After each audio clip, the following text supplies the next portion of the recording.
Hello, wonderful students, and welcome to your overview for the analysis essay. So you've been working on the analysis essay for a couple of weeks now, and essentially you should be in the zone of learning how to identify concepts in language, learning to identify concepts in credibility, and learning to identify concepts in evidence. If you are unfamiliar with those three things, then please make sure that you go into week 3 and reacquaint yourself with those ideas. I'm only grading information that comes from those three ideas in your week 3 information. So please make sure that you're familiar with the information that we've discussed in class. Okay, now let's take a look at what the analysis essay is and what you need to do. So the analysis essay is going to compose a 3 to 4 page essay that analyzes the writing components of the article that was assigned by me. So this is going to be reading number 2, and we're going to be using this all the way through through to the end of week 7. Now, what analysis means is it means that we are breaking down the information, taking a look at it as on its own, and then looking at it, how it all works together. So analysis, I like to think about a car engine. So you hear a tick, tick, tick, tick, tick in your car, right? You don't know what it is. And so what does the mechanic have to do? It has to open up the hood. It has to look at the engine. It has to take the parts away. Is it the carburetor? Is it the starter? Is it the battery? And we have to look at each of those pieces to see how they're working on their own and then putting it together. So that's what analysis is. We're going to be doing that by actually looking at language, credibility, and evidence, okay? So let's take a look at what we're doing. Our purpose of our essay, our goal, is to answer the question, what is the author saying, and what components are they using in order to make that point? All right. Now, couple of steps in between, and we've been working on this already. So let's take a look at what the essay requirements are. When I go into the page, I can take a look at this thing link, and then I can understand what an analysis essay is. So essentially what we're doing in this essay is going through all of this information, okay? And making sure that by the end, we have taken a look at all of this to make sure that we are really communicating and analyzing what concepts the author used and how the author used them. All right, in our analysis essay, I can take a look at the sample analysis right here, okay? And I can kind of move along and see what everything looks like. So let me kind of put this here for a second, and we'll go through and look and see what we've got. All right, so we know that we need a title page. Got that, ready to go. I know that then I need an introduction with an accurate analysis thesis statement. You learned about that in week 3 or 4. Then I need a summary of the article. All right, now, if I need to go back and figure out my summary, then I can go into week 1 and learn how to do a proper summary of this article. All right, now we are going to take a look, and we need analysis of language, credibility, and evidence. So for the purpose of our essay, what we're looking at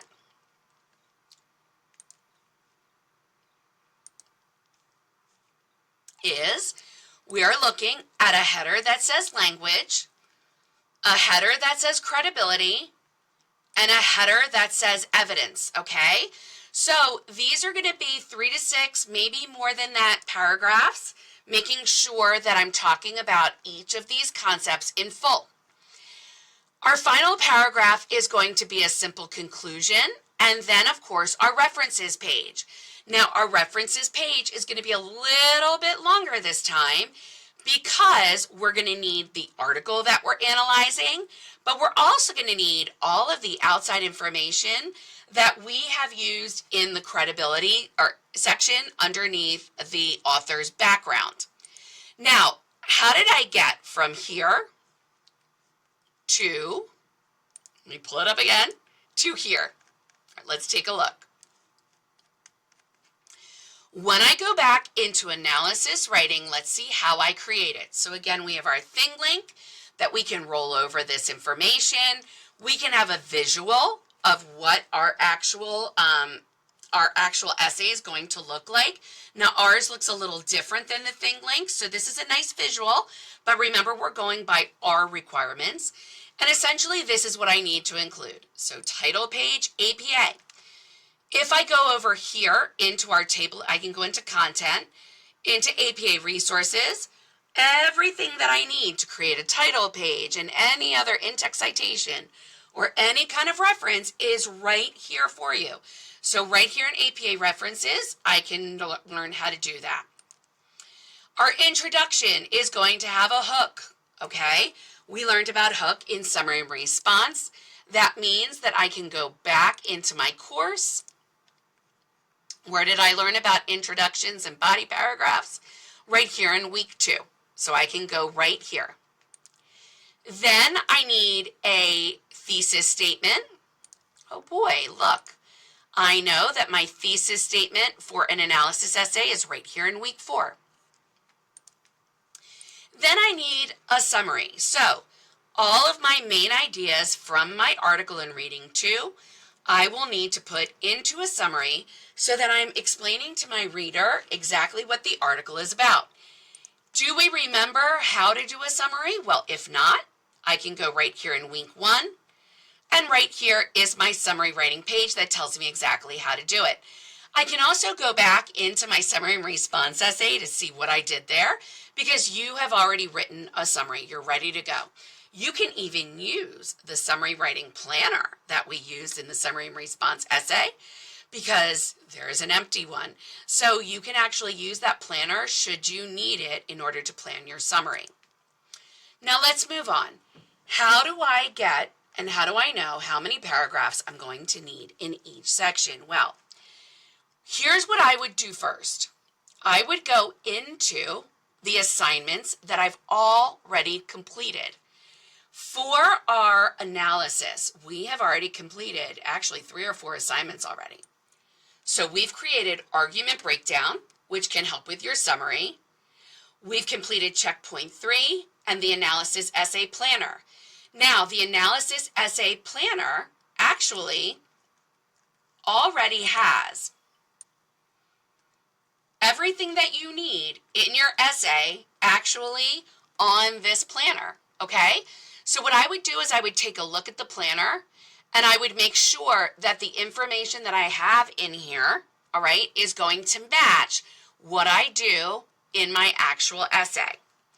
The other thing that you have already completed is you've drafted your language section and then you revised your language section. So we'll talk about that in a second. And then you've also created your, let's see, what have you created? You have created your credibility section as well. So you've already gotten feedback on 2 of the sections of your body paragraphs. The only thing that you have left then to write, if I look at this, is actually your evidence section. All right, so how do I use all of this information in order to create my, my analysis essay? Now, I will make sure that I have already my title page ready to go. Then I'm going to say, okay, what else do I need? Then I need an introduction with a thesis statement. So I'm going to go ahead and copy this. I'm going to scroll down and paste right here. And I'm going to say, go back, let's see, indent, I need an introduction here, okay? Write my introduction, put down my thesis statement, know that I'm ready to go. My next section, so let's see, is the summary section, okay? So I'm going to go here, I'm going to center it, I'm going to bold, and I'm going to write summary, okay? And then I know that I need to start my summary with an in the year.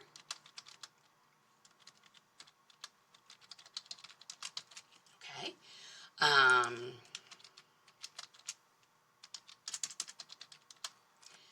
So I'm going to be ready to go with my first sentence of my summary. Then this is what I would do. When I look at analysis, this is what I need to do. All of these paragraphs are going to be on language, credibility, and evidence, okay? My goal is to explain what and how the author uses to deliver the message of the article. So it has everything right here for you ready to go, okay? My first section is on language. So I'm going to answer the question, what literary devices and tone and connotation did the author use to make the point? It tells you how many paragraphs you need and what information you need to put under each. Now check it out. What I would do is I would make sure that now I have a header called language. We already have this actually. I'm going to indent. I'm going to actually take, let's see, my revision, right? Because my revision is really where I made sure I really thought it through. I would revise according to my instructor's instructions, and I would literally just plop it right in there. Now, I am in a completely different font and things are totally highlighted, but I'm just kind of showing you what this looks like because this tells you that you've already written it. You just need to make those corrections, okay? Then what I would do is I know that I've already completed my credibility section. So check out what I'm going to do. I'm going to go ahead, I'm going to copy, and I'm going to paste. And already, you guys, look at how much information you have.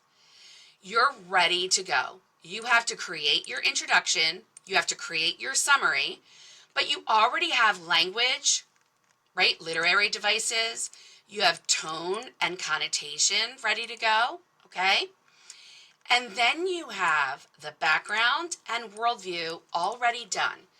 I would make sure that, again, I revise according to your instructor's comments, but this is already ready. So I would go back into your assignments and just paste it. The other thing that I would do is I would make sure that I'm looking at my planner and I'm like, okay, I've done all this. This is all done. Now I need evidence, right? So now what I'm going to do is I'm going to look at my directions and it says what evidence is used to support the article, all right? So what are the types of evidence that I've got here? What you're going to do is you're only going to have one paragraph on the types of evidence. But I gave 3 types here. All right, what am I going to do? The directions tell you what to do. Your planner has 3 examples. I want you to mention all 3 types, but only analyze one, okay? So what that's going to look like is just like this, okay? They uses expert testimony and statistical evidence, but then all I need to do, I can do 2, I can do 1, but all I really want you to do is just one type of evidence and just kind of explain it according to the information that you have on your planner, okay? So what is it supporting? How does it support the claim? And then you move forward, all right? Make sure that each of your body paragraphs is in the C-set model, okay? You should have at least 1 quote or paraphrase in each of your paragraphs, and then make sure that you're using APA citation, all right? Now, mostly, you're going to be using R1 in-text citation, okay? But make sure in that background paragraph that you are using the in-text citation that goes with whatever information you found when you were doing your research, okay? Now, the last part, of course, is your conclusion. So this is what you need to put in your conclusion, and then you'll need a solid references page. Remember that you can go back into the table of contents, go into your APA resources here. You can learn how to do a references page right here in your references guide, but make sure that you have all of your references in proper reference format, okay? That will also have been corrected right here in your progress check. So make sure that you look at all of your references, make sure that you make those corrections, and then guess what, guys? You're done. So that's your analysis essay, all right? Make sure that you're looking at the sample. Make sure that you're really looking at all of this information that you've already completed, and put it together in a proper APA formatted essay that looks just like this, okay? If you have any questions, please reach out. I will help you as best as I can, all right? But again, make sure that you're looking at the directions because the directions take you through step by step. Good luck, everybody, and happy writing.